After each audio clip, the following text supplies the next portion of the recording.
ब्रह्मविद्यां ब्रह्मविचारसारपरमामाद्यां जगद्व्यापिनीं वीणापुस्तकधारिणीमभयदां जाड्यान्धकारापगां हस्ते स्फाटिकमालिकां विदधतीं पद्मासने संस्थितां वन्दे तां परमेश्वरीं भगवतीं बुद्धिप्रदां शारदां। శ్రీ మహాగణాధిపతయే నమః. శ్రీ మహాసరస్వత్యై నమః. శ్రీ గురుభ్యో నమః. 2025వ సంవత్సరానికి స్వాగతం. ప్రేక్షకులకు, శ్రోతలకు అందరికీ కూడాను 2025వ సంవత్సరము శుభాకాంక్షలు తెలియజేస్తూ, ఈ 2025వ సంవత్సరము అందరికీ కూడాను సుఖ సంతోషాలతో ఉండాలి అని చెప్పేసి ఆ భగవంతుణ్ణి ప్రార్థిస్తూ, 12 రాసులు ఈ సంవత్సరంలో 12 రాసులలో జన్మించినటువంటి వారికి ఈ 2025వ సంవత్సరంలో గోచార ఫలితాలు ఎలా ఉంటాయో తెలుసుకుందాం. 2025వ సంవత్సరంలో ధనుస్సు రాశిలో జన్మించినటువంటి వారికి గోచార ఫలితాలు ఎలా ఉన్నాయో తెలుసుకుందాం. ముందుగా ఏ నక్షత్రం ఏ పాదంలో జన్మించినటువంటి వాళ్ళు ధనుస్సు రాశి కిందికి వస్తారో తెలుసుకుందాం. మూలా నక్షత్రం 1, 2, 3, 4 పాదములలో జన్మించినటువంటి వాళ్ళు, పూర్వాషాఢ నక్షత్రం 1, 2, 3, 4 పాదంలో జన్మించినటువంటి వాళ్ళు, ఉత్తరాషాఢ నక్షత్రం 1వ పాదంలో జన్మించినటువంటి వాళ్ళందరూ కూడాను ధనుస్సు రాశి కిందికి వస్తారు. అంతేకాకుండా జన్మ నక్షత్రము పాదము తెలియనటువంటి వాళ్ళు, వారి యొక్క వ్యవహార నామంలో ఉన్నటువంటి ప్రథమాక్షరాన్ని దృష్టిలో పెట్టుకుని రాశి నిర్ధారణ చేసుకోవాలి. అది కూడాను మనకు సాంప్రదాయం శాస్త్రంలో చెప్పబడి ఉంది కాబట్టి ఏ నక్షత్రాలతో ప్రారంభమయ్యేటువంటి వాళ్ళు ఈ రాశి కిందికి వస్తారో తెలుసుకుందాం.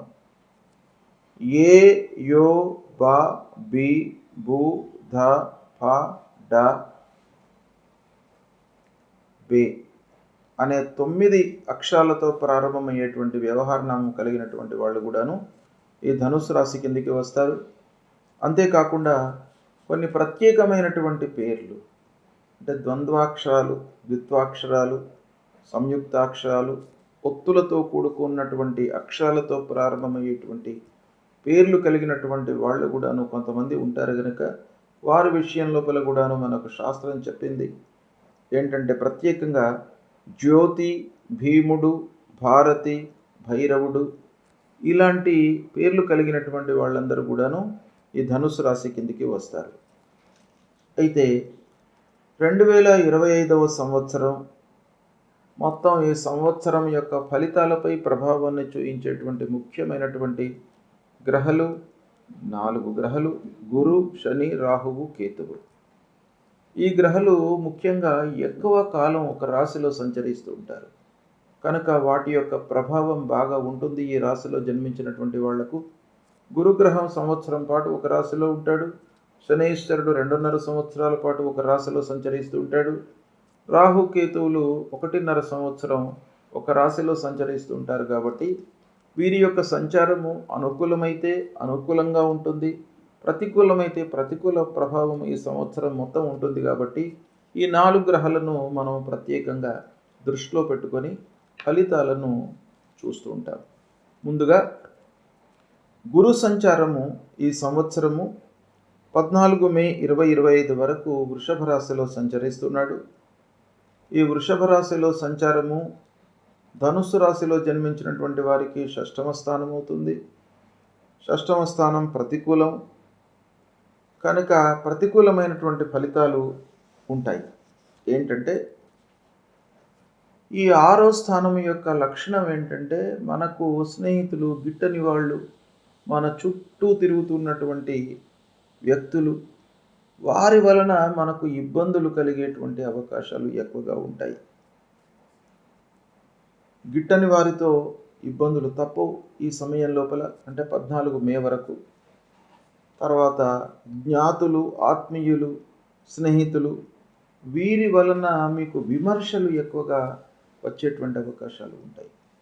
అంటే వాళ్ళు అనవసరంగా మిమ్మల్ని ఏ పని చేసినప్పటికీ దాన్ని నెగిటివ్గా ఆలోచించడము, లేదా మీరు మంచి పని చేస్తున్నప్పటికీ దాన్ని వ్యతిరేకంగా ఎదుటి వారికి ఎక్స్ప్లెయిన్ చేయడము, ఇలాంటి వాటి మూలకంగా మీకు నిందలు అపనిందలకు గురయ్యేటువంటి అవకాశాలు ఈ సమయంలో 14 మే వరకు బాగా కనబడుతున్నాయి. అనవసరమైనటువంటి విషయాలను బాగా ఆలోచిస్తూ ఉంటారు. ప్రయాణాలు అధికంగా చేస్తారు.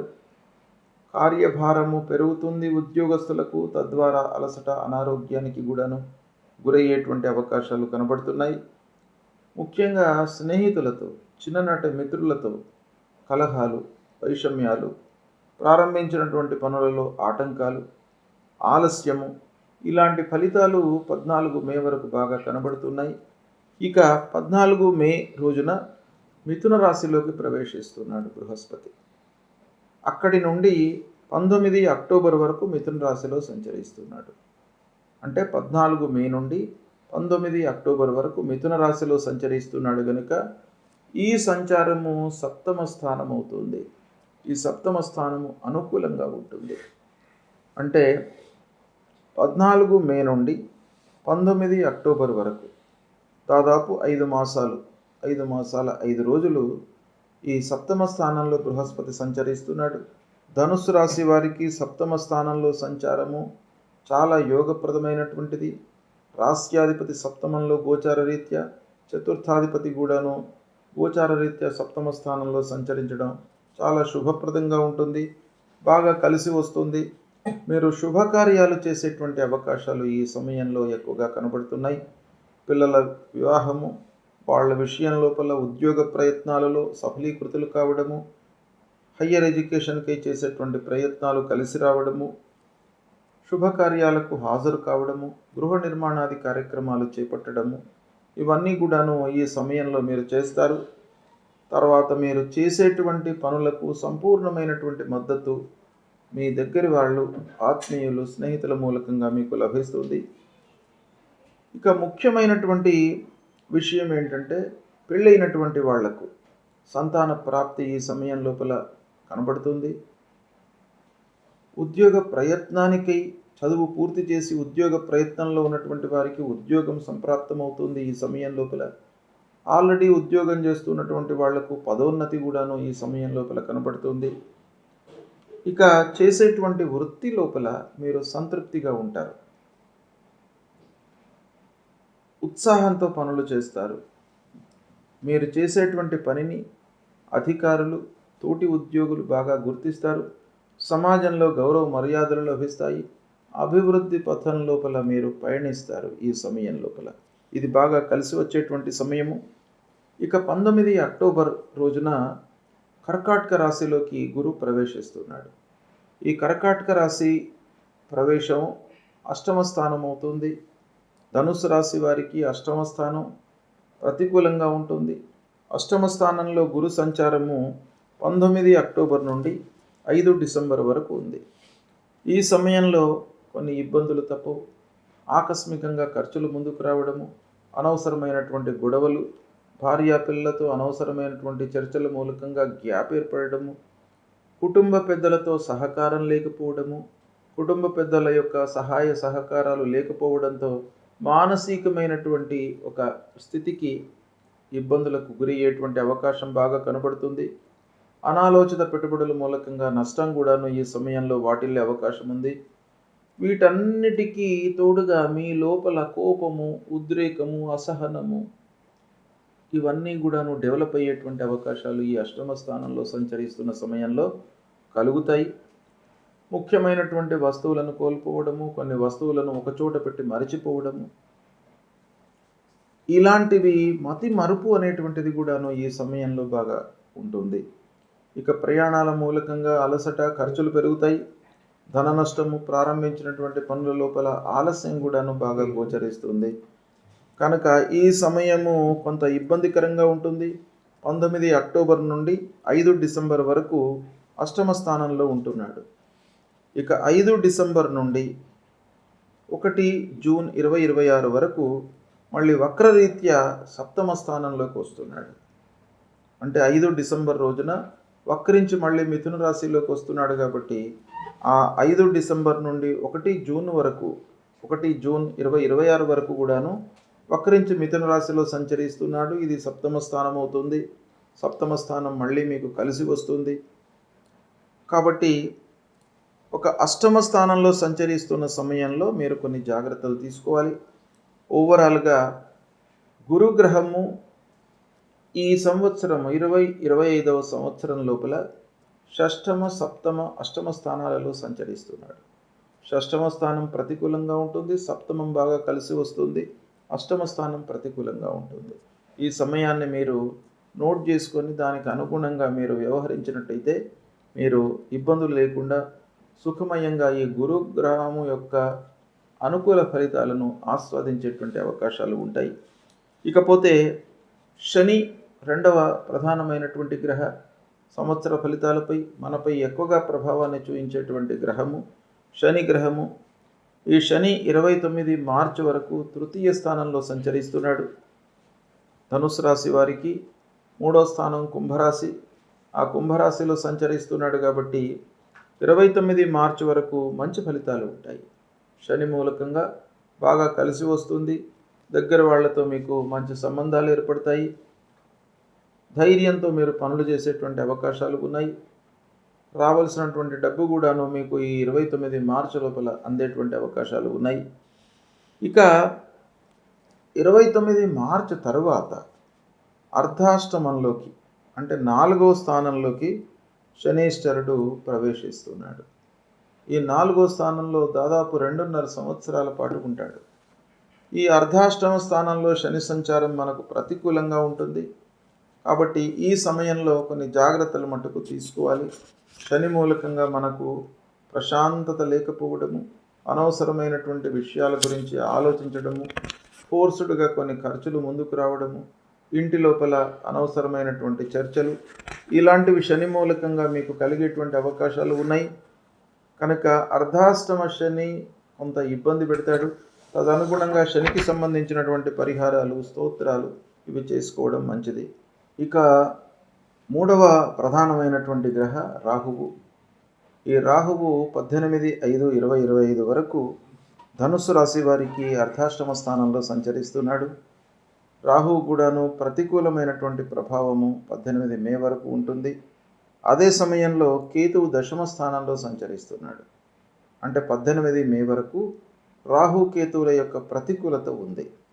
కనుక ముఖ్యంగా 4వ స్థానం మనకు సుఖ సంతోషాలను ఇచ్చేటువంటి స్థానం. ఆ స్థానంలో రాహువు ఉండడం మూలకంగా కొంత ప్రశాంతత కొరబడేటువంటి అవకాశాలు ఉంటాయి. అనవసరమైనటువంటి చర్చల మూలకంగా ఇబ్బందులు తలెత్తుతాయి. అలసట, అనారోగ్య సమస్యలు ఇవి రాహు మూలకంగా తలెత్తుతూ దశమ స్థానంలో కేతువు సంచరిస్తున్నాడు కాబట్టి వృత్తిపరమైనటువంటి సమస్యలు, మనం చేసేటువంటి పని లోపల ఆలస్యము, ఇలాంటివి జరిగే అవకాశాలు ఉన్నాయి 18 మే వరకు. తదనంతరము 18 మే తర్వాత రాహువు కుంభరాశిలోకి ప్రవేశిస్తున్నాడు, కేతువు సింహరాశిలోకి ప్రవేశిస్తున్నాడు. రాహువు 3వ స్థానం అవుతుంది ధనుసు రాశి వారికి. రాహువు యొక్క సంచారము అనుకూలంగా ఉంటుంది 18 మే తర్వాత.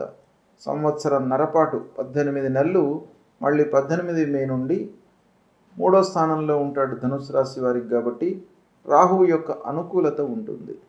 రాహువు అనుకూలంగా ఉన్నట్టయితే మనిషికి ప్రశాంతత ఉంటుంది. అనవసరమైనటువంటి మానసిక ఇబ్బందులు ఉండవు. తర్వాత దగ్గర వాళ్లతో మీకు అనుకూలమైనటువంటి సహాయ సహకారాలు అందుతాయి.